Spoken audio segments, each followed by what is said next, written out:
Slop stories, slop stories.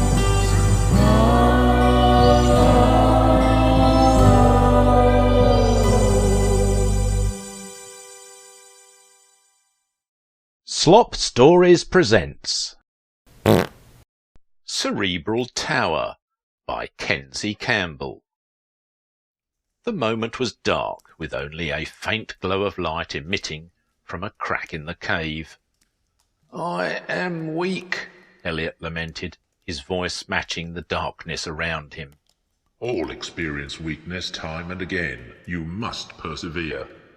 Elliot fell to his knees and lowered his head in reverence. "I do not possess your strength." Rycaller blinked slowly, as if to rebalance the mental weight of upholding the universe's existence for billions of years. He recalled the moment that his fathers had created time and had entrusted Rycaller with maintaining its passing. The cerebral tower that came with the responsibility was small then, no larger than what could be found atop the head of a Labrador retriever. Now a sharp, chiselled bone stemming from Rycaller's skull, the tower had broken through the cave's ceiling, prohibiting him from ever leaving. It was enclosed by a sack of transparent skin whose saggy excess folded over the back of Rycaller's head. But one could expect nothing less after so many years of increasing wisdom. Drawing from that wisdom, Rycaller countered, "It is not the strength of others you should seek, but your own." Veins of electricity cracked from within the sack, illuminating the space with varying shades of blue and magenta. Beneath the excess skin of the sack, and protruding from the back of Rycaller's neck, were 7 lengths of cartilage that were once covered in hair, but now resembled pink possum tails. Of the 7 tails, 4 of them were pumping out black, curdled milk in great quantities, the milk coming from the centre of the cerebral tower and oozing down Rycaller's back as it poured out of the tail's glands.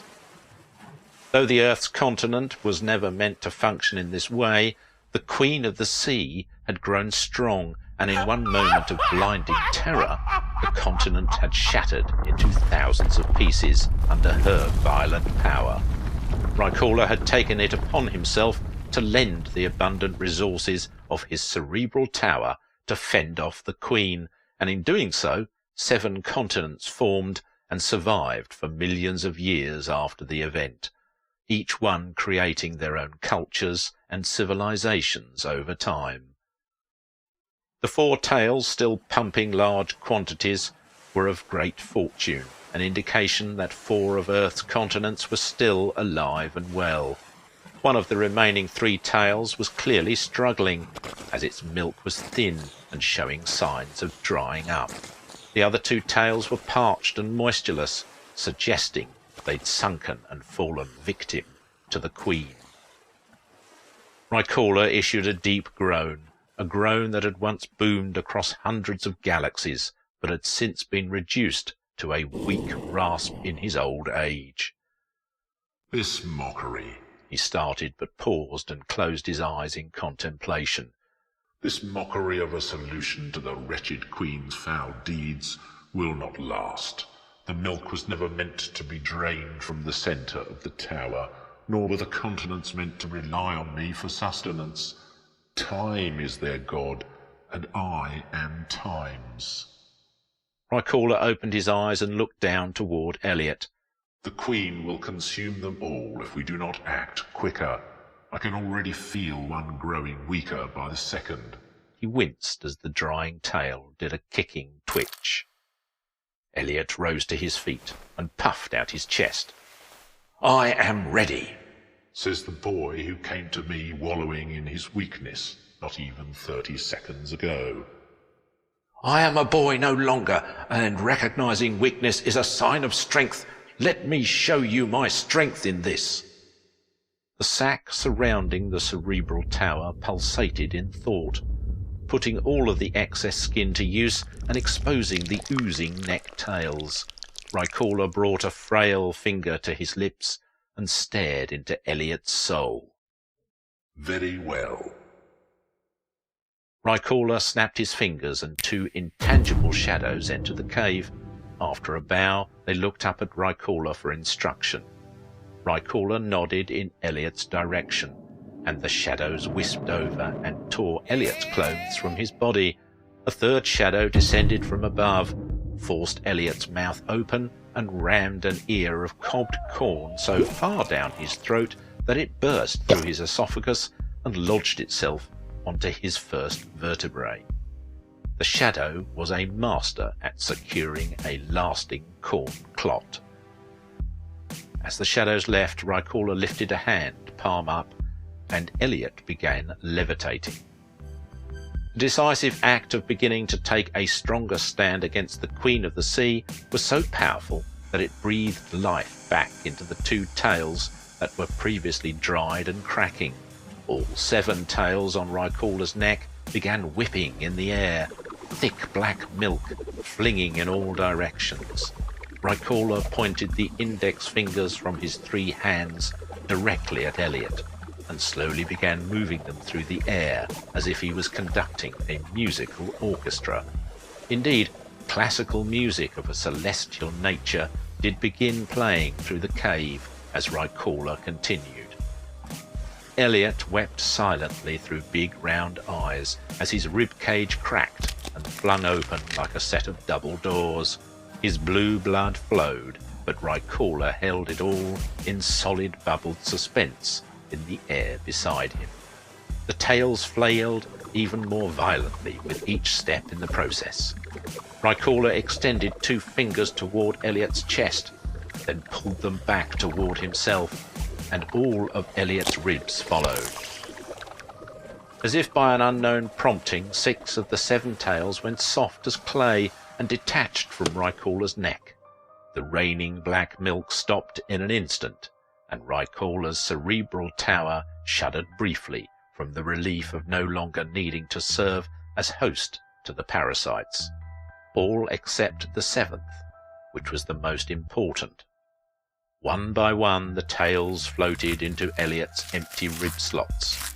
Once his rib cage was reformed, the tails grew as hard as bone, and the globular blood was welcomed back into his body as Elliot's skin was sewn back together.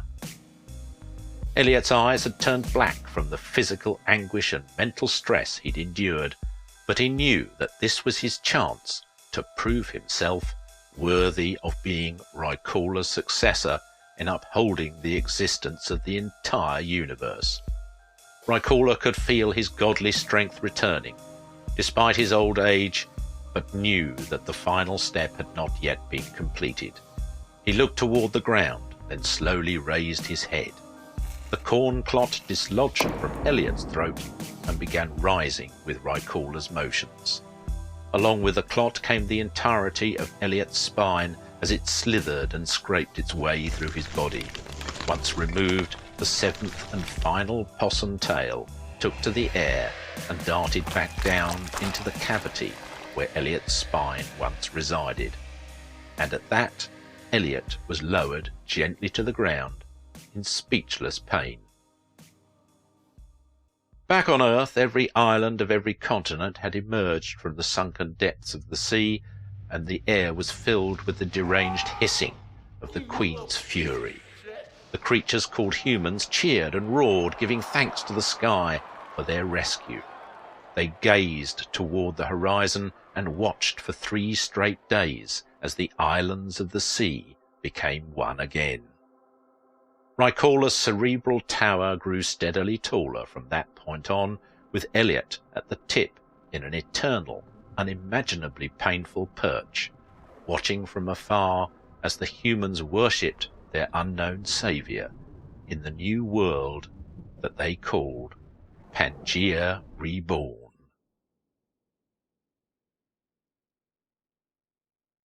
Thank you for listening. I've been the most ruthless, fear-invoking, stone-hearted narrator you'll ever have the pleasure of hearing, Simon Hensby. Sweet listeners, we thank you for your time. If you have any comments about the show, please take them to the Slop Stories subreddit. And for the latest news and updates, please follow us on Instagram at Slop Stories. You can also read our back catalogue of stories at our website, slopstories.com. And now for today's Memoir of Misery. No. Being an unbearable pain for weeks, Joe's wife had finally convinced him to take a bath to soothe his aching bones. He slipped in uncomfortably as his wife poured a cupful of Epsom salt in the water.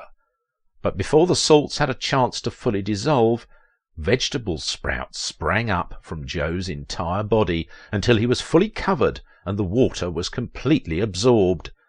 Looking at the bag of salt, Joe's wife realized that she'd used an extremely effective plant growth hormone by accident, to which she simply reacted by muttering, "Damn."